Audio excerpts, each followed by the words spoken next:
The basis of our partnership here in the Pacific as European Union is to align our support with the needs and with the priorities of the countries here in the Pacific. These are small island countries, or as they prefer to call themselves, large ocean states. So this defines basically this concept of large ocean states, defines a bit the scope of, or the perimeter of our intervention. We need to pay a lot of attention to the ocean and to the marine resources. Global Gateway is the large and broad European Union strategy to promote and create investments and to create infrastructures all across the world. Here in the Pacific, due to the size of these countries, it's challenging to identify opportunities for investment in infrastructure. But this is a great opportunity because Global Gateway is not only about building, or it's definitely not about building large buildings or large bridges and this type of infrastructure. Global Gateway is about digital, which is about connectivity, about energy, but also paying particular attention to education and to health.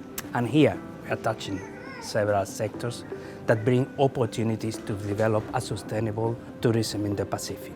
For instance, our support through Global Gateway and other programs to energy is always based on the precondition that this energy must be respectful of the environment to the measure it can be, renewable as much as possible, and there are several projects of this type here in the Pacific. But when it comes to education, let's not forget that one of the big needs and opportunities that need to be exploited here in the Pacific is the skills and the building of capacity of the workforce here in the Pacific to develop sustainable tourism. Not only directly linked to tourism, but to the whole fabric, the economic fabric of the country. Tourism is a very important economic activity in some countries of the Pacific, and we are very happy to support this through the public and the private sector.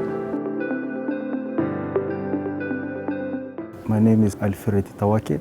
I'm with Locally Managed Marine Area Network, in short LMMA network, which is a regional network that is homegrown from the Pacific and is now a global entity as well. And we are the grantee of the EU switch on the project Fiji Blue Fishing that is focusing on Fiji, obviously.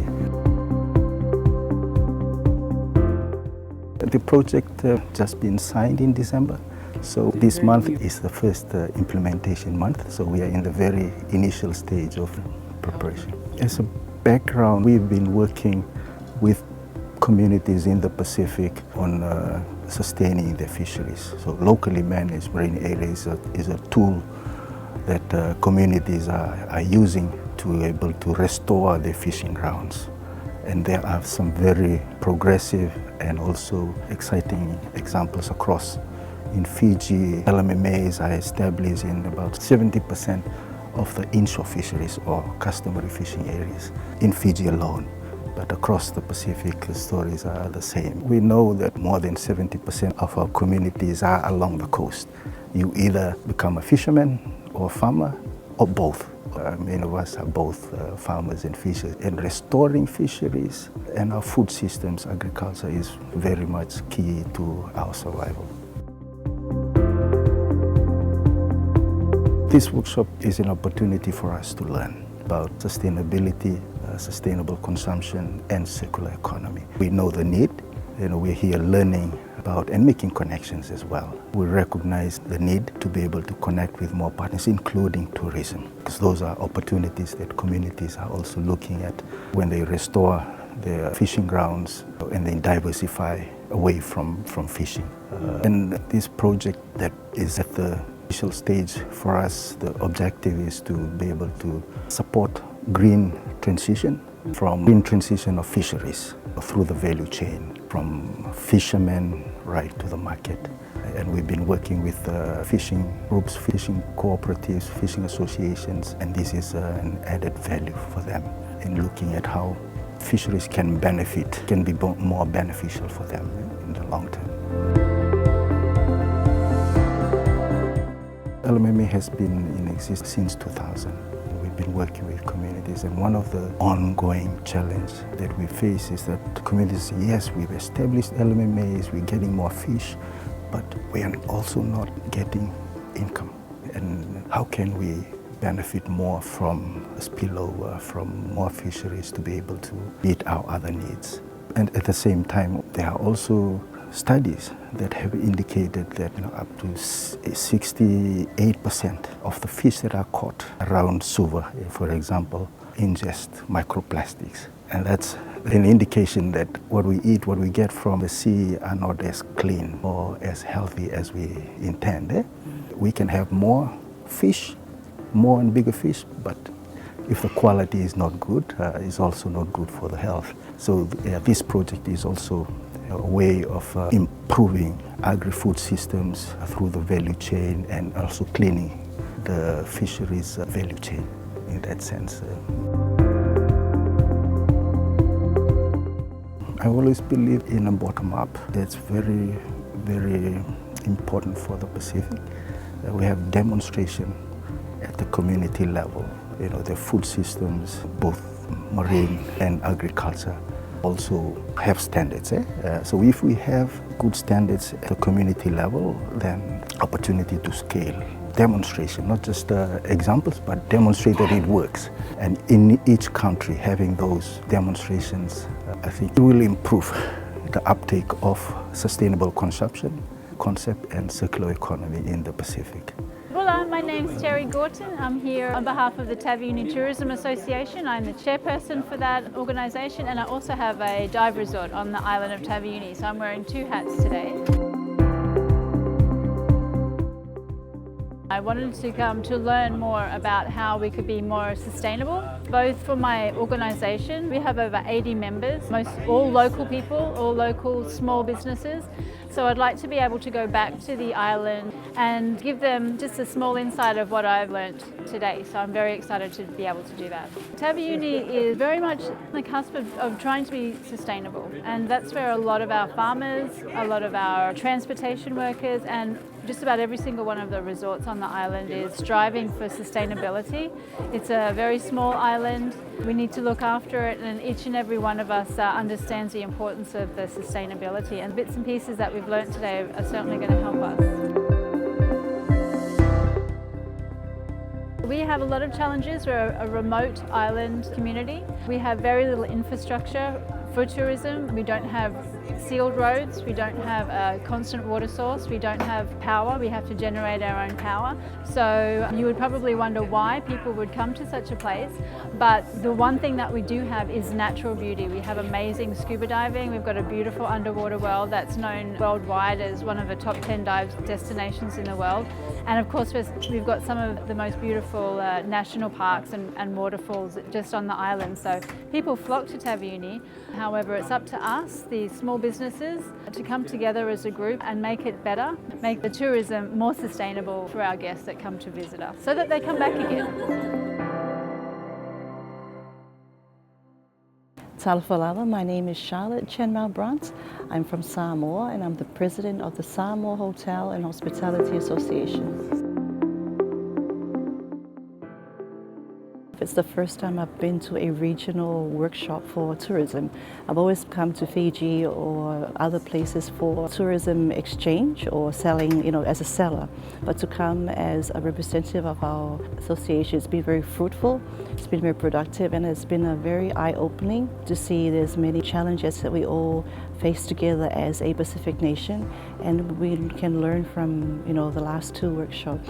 We can actually share knowledge and experiences. So in Samoa, the sustainable tourism is still very new in the sense that not many hotels or other tourism industry businesses are practicing. But since last year, September 2024, we've actually partnered with STAR, that stands for Samoa Tokelau Association of Recyclers.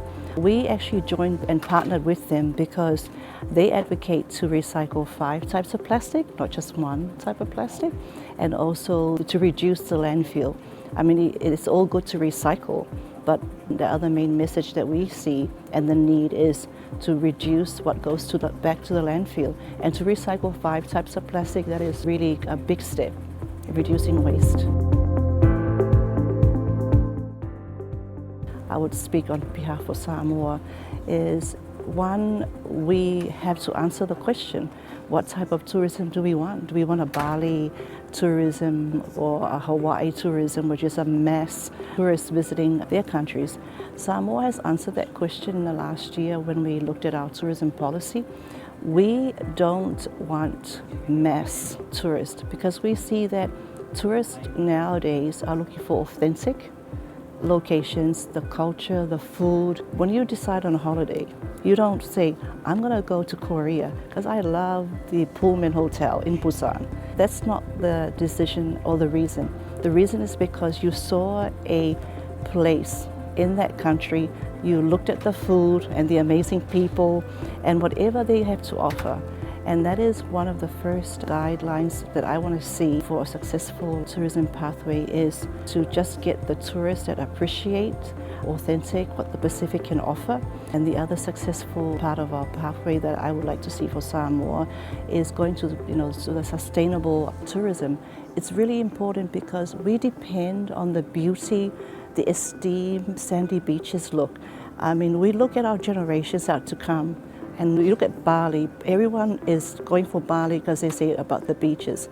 But they haven't seen the ugly part of Bali that we do see with all the rubbish at their beaches, how unsafe it is to eat their seafood.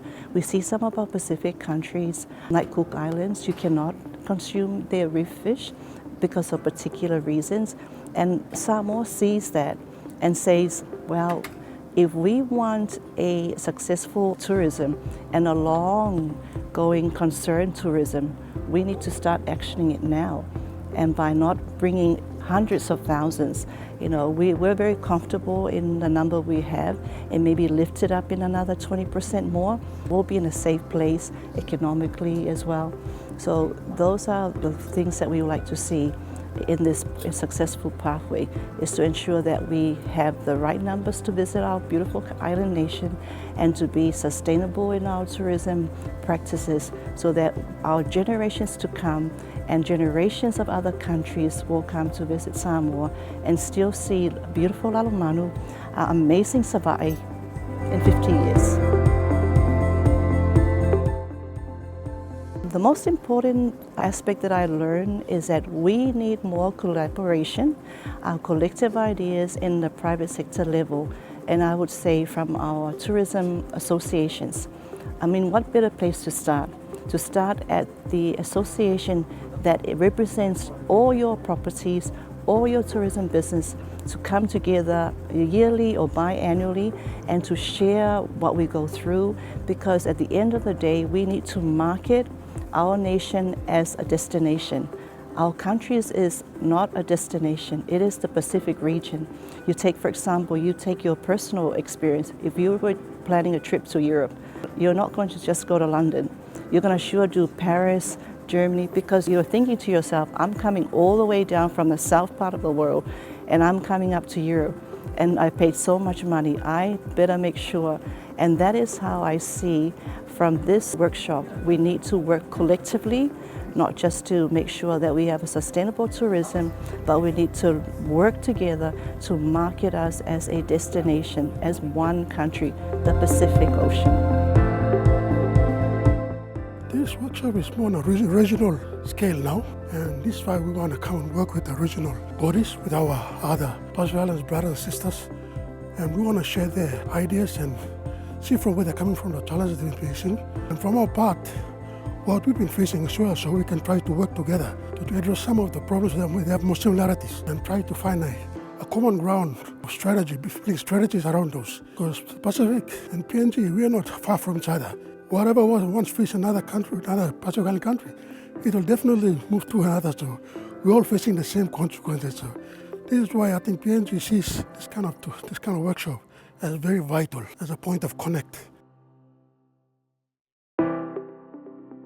There's some sort of dissimilarities between the SMEs and the more established tourism operators, because we need to find a common ground and we need to make sure that there's some sort of synergy. But we've been working closely with an organization called NISIT, National Institute of Safety and Technology. They're a government now that looks at all codes, standard codes, and we're trying to work with them so that they'll put coatings on its products. And these products, we can standardize them now and build it around them, the products that they need to be built. So it's a work in progress. We've just started, and I think it's going to be a long process too, because PNG, we have more than 600. We have about 2,000 plus products around us, and it's a long job for us. Other departments that we work closely with, I think, would be health, because we know that when tourists come, the ones they want adventure, high adventure tourism products, there's also risks involved as well. So we want to connect with the health department to ensure that the health post around, mobile health posts around, to ensure that these tourists are protected.